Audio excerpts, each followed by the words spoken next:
That's fine. You can.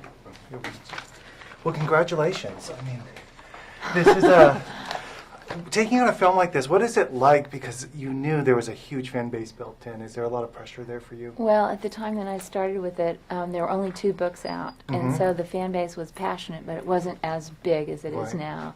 And I was excited by that because I thought, man, this means that people are reading, they're connecting with material, and they're being creative. It's like a springboard for their own creativity, so I like that. Well, obviously you read the books, so I would hope so. Yeah. But when you read them, did you approach the film as a fan yourself so you would get the characters to their true... Well, that's what, before I went to the first interview for the job, I read the book and I started getting excited. I got drawn into it. I let myself just go right there and feel what Bella is feeling and feel this like obsession with this, character. So I thought, wow, this would be a neat movie to make where you really create that world, this dream-like world in a way of obsession and love.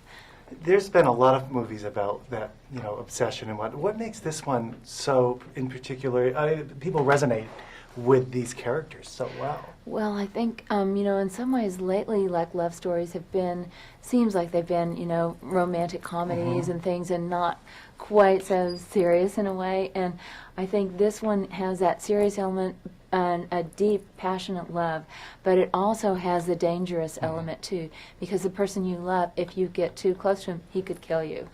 And your attachment to this person can cause trouble in the outside world, other vampires, and they want to kill you.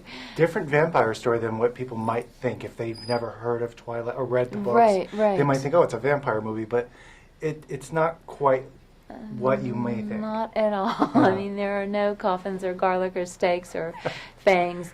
I think what's kind of incredible about that is that Stephanie Meyer, who wrote all the books, she did not go look at every vampire thing and studied every vampire myth and movie. She just had a dream on her own from her own subconscious, and this is what came out. And this is how the vampires were. They could go out in the sun. They shimmered in the sun instead of burned. They didn't have fangs. They tried to live among humans and blend in. So that was kind of a cool, interesting concept just from the beginning. Was the casting process pretty long, finding the right characters? And also, too, you wanted to probably find people that weren't really household names, maybe. Well, if you think about 2 17-year-old actors that have that much depth and emotion, there really aren't very many famous 17-year-old actors. Probably the other 2 that are believable in high school are already in the other high school movie. So, we had to have, our movie had to be unique, not picking people from another franchise. So the idea of finding people that we don't know but could be in high school and have that intense connection, that's what we were looking for. And finally, final question, shooting in the Northwest, I know, I've taught Gus Van Sant shot a lot of movies up there, and it's the weather, is it not? Because you were outside almost most of the movie. Almost all of our scenes are outside, and we cannot have sun on the vampires. We couldn't have being pelted with snow or hail or rain, because everybody, they just droop. So we really only could have one condition, clouds. That just does not happen there. It did not happen this winter.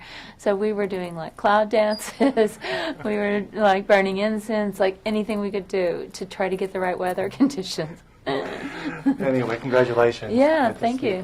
Thanks a lot.